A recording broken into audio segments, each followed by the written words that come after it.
நம்ம சுடுதண்ணி வைக்கும் போது பாத்திரத்துல தண்ணியை ஊற்றி ஒரு தட்டு வச்சு மூடி கீழே நெருப்பு வச்சு விடுவோம்.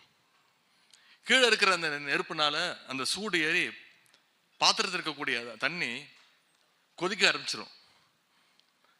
அப்ப பாத்திரத்தை மூடி இருக்கக்கூடிய மேல இருக்கக்கூடிய அந்த தட்டு மெதுவா ஆட ஆரம்பிச்சிடும்.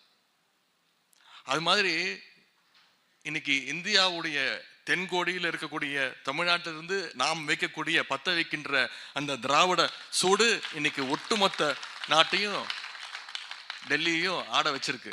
திராவிட இயக்கத்தை வளர்ப்பதற்காக நாம் இந்த அளவுக்கு உழைச்சிட்டு இருக்கிறோம், ஒவ்வொருத்தரும் பாடுபட்டு இருக்கோம்.